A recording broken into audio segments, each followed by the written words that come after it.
Welcome to this series on Selenium with Python. So in this first video, what we are going to talk about is how to set up our machine with Python installed as well as an IDE, which is Integrated Development Environment, for writing code in or writing scripts in Python. So this is an IDE. So as the first step, what we should do, we should download the Python. So this is the download link where you can go. You will find two particular versions of Python. So one, it starts with 2.3, 2.4 or 2.7, or it goes up to 2.7. Latest version available as of today is 2.7, and there is a version available which is in the range of 3 point something. So as per Python website, it is recommended to all to go with the latest version of Python. So what I have done is I have already downloaded the version of Python to save some time. So latest version available as of 19th, that is when I downloaded this, is 3.4. so that is what we are going to use for this series. And at the time of your viewing it, in case you find any other version available, your tutorial will just be fine with that. So let's go ahead and install Python 3.4.3. So we'll leave it default option. We want to leave it for all the users.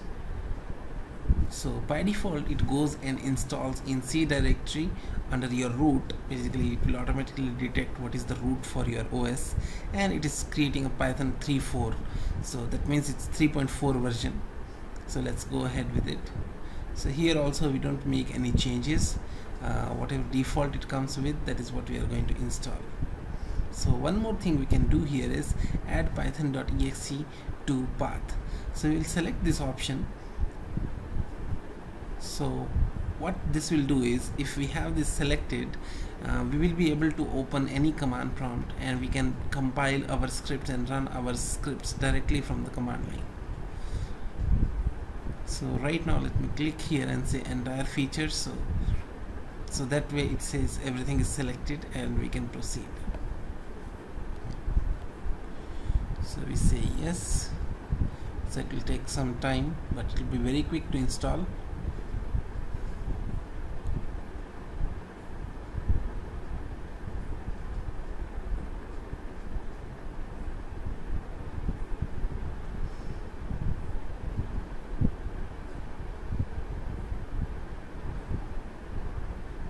So it is setting some things up.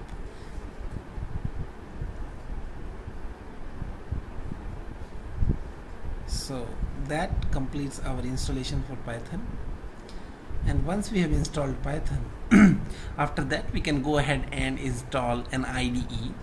And actually an IDE provides us support for creating projects, and along with creating projects we get other features from an IDE. It will be providing us syntax highlighting, and it will allow us to write code using auto completion feature. So we don't have to type the well-known script commands fully, so we can take the help of editor. Along with that, the biggest features that we get is debugging. So whenever our script is not working as expected, we can also go ahead and debug. So let's go ahead and install the PyCharm as well. So this is something I have downloaded from JetBrains site, because JetBrains is the company which is behind development of this PyCharm. And PyCharm comes in two variants. There will be one professional edition, which is a paid one, and another one is community edition. So for our purpose, for all our video series, community edition should be good enough, so we don't need to buy the licensed one. So let's double click the community edition and we say yes. So let's follow all the defaults. So here is saying create desktop shortcut. We don't want that, but we want to create file associations. That means any .py file, which is extension for Python files, if we double click that, it will automatically open in PyCharm IDE. So here let's proceed. So we'll wait for it to extract.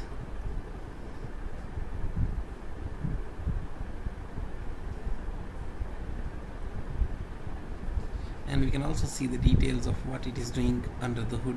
So as we can see, it is extracting some of the jar files, and once the extraction is over, the installation will be completed.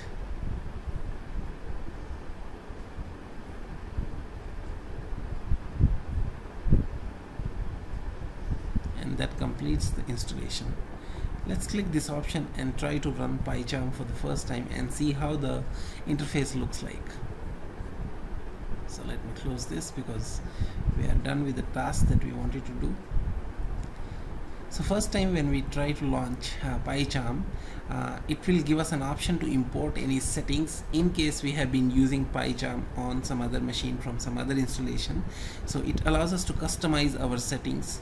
So this provides us an option in case we want to import some of the settings that we already have. Then we can pick the first option and we can provide the folder. For most of the users who are using PyCharm for the first time, the default value would suffice. So let's go ahead.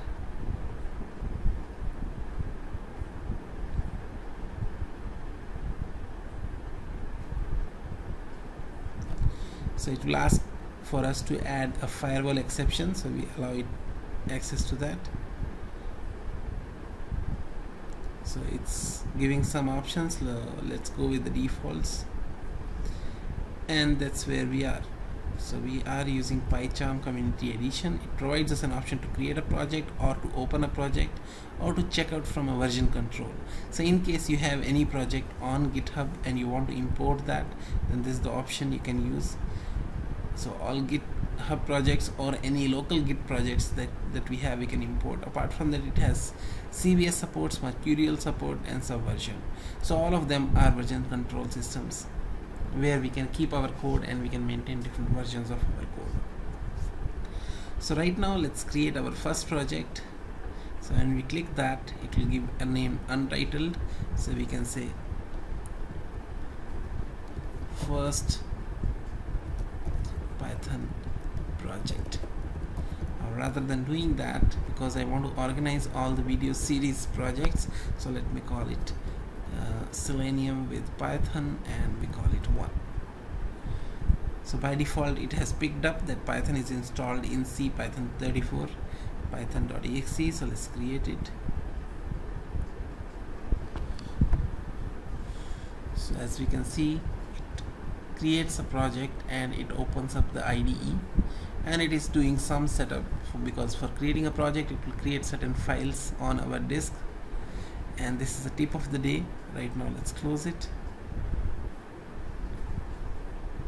and we see there is a project that has been created for us, and the name of the project is SWP1.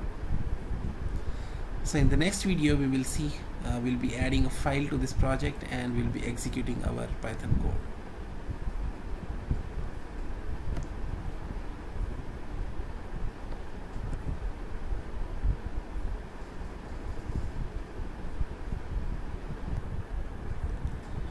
So now we have a project created. Let's go ahead and add a file to it. So let's right click SWP1, that is our project name, and we go to new and we say we want to create a new Python file. So let's name this file as our first program. So as you can see, it created a Python file with .py extension, and there is already an author being put here. So that is to identify the author name. So let's try to write one line of code which prints hello world, because that's the program that we typically write in any language when we get started. So the way to output anything is print. So as you can see, we are seeing the benefit of IDE, that we don't have to write the complete sentence and it is auto completing it. So we can say print. So on top it automatically added a line which is kind of, we are importing from some inbuilt packages. So here we say hello world, and that's the minimum program of Python, where we are printing something to show our message on the output. So the way to run this would be, we can right click and we can say run first program, and as we can see, the command that it is running in the background is in C Python it has python.exe, and to python.exe it's supplying our program name. This is what we want to run. And Python is a language which is interpreted. That means it executes the code in our file line by line. Now, after writing the code, next thing that we want to experience is how do we debug the code. So let me add a bunch of more printf statements. How are you doing? So that's the second statement. Let's put the third one, which will say I'm fine here. Sorry, it should be print. Yeah, so now we have three lines of code. Let's say we want to understand it step by step how it executes. So I can click here, and on clicking here we see there is a red dot that appears. This is called a breakpoint. So when we have a breakpoint in any program, that means from that point onwards we want to take charge of how the code will execute. That means from here we want to control how each and every line executes and what is the result of that. So now after setting the breakpoint, we can right click and we can say debug our first program, and we will see the execution of program has started. And since this line is highlighted in blue color, that means execution is stopped at this line. So from this line we can take the charge and we can go step by step. Now way to go further is we would want to proceed line by line. So we want to give our debugger a command, move to next line. And the way to give debugger commands is there are shortcuts we can see here. So this one is step over. Step over is equivalent to saying move to the next line. So let's click that and we can see now the control has reached the next line. That means one line has been executed, which is hello world. Now after this, in case we want to see what is the output at this time, so that way we can go to console and we can see the output is hello world. So that is the line that is executed.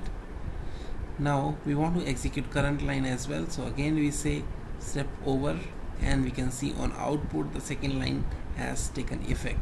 So this line gets executed and we see a message here. Now again when we do F8 or this shortcut we click, we see we have reached the last line. And after reaching the last line, it is taking us to the Python dev file which exactly started executing our program. So we don't need to go into the further details of how Python actually executes our code. So what we can do, we can click this and we can say continue. So let's click that. Sorry, rather than this it should be this as continue. So we click that, it resumes our program and we come out. So that was creation and execution of our first Python program. Another important point that I want to point out here is print is a command which is available as built-in. So even if we don't include the first line, it should have worked just fine, because they are implicitly built-in functions are available inbuilt without even our adding an import statement that we are importing one function from a given package. So we can remove this line. If this was our program, even this would have run just fine. So we can right click and we can see the output is exactly the same. So let's put that back, because that we will be following as a best practice, that whenever we are using any function, we will be mentioning that function is being used from which package or which container. So that's the end of our video. Let's quickly summarize what we have achieved in this. So we actually started with installation of Python, and we proceeded with installation of Python version 3.4. After that we downloaded and installed PyCharm, which is an IDE, and we talked about the benefits of using IDE. We can create projects which can contain more than one file in it. That means all our test cases automated using Selenium. We can make them part of the same project. Then it gives us syntax highlighting, which tells which keyword of language we are using. It has auto completion feature, and it has debugging support. So after understanding these benefits of IDE, we created our first program, and in that program we used a function print, which is a built-in function. This is available from built-ins package, and print is the name of the function. So some syntax that we had seen was from built-ins import print. That's the syntax of mentioning in the beginning from this package built-ins which functions are we importing or are we using. So that is first line, and second is how we use the print function. So we use print and round brackets, here we put our message or second word in our message. So these are the two things that we have used in our program. After that, after we written the program, we try to debug our program, and in debugging what we learned was there is a breakpoint concept that we set by clicking on this bar here, so that by clicking there we set a breakpoint, and by clicking again we can remove a breakpoint. So that we talked about breakpoints, and then we talked about a point which is step over, and we know the keyboard shortcut for that is F8. So that is end of our first video. See you in the next video.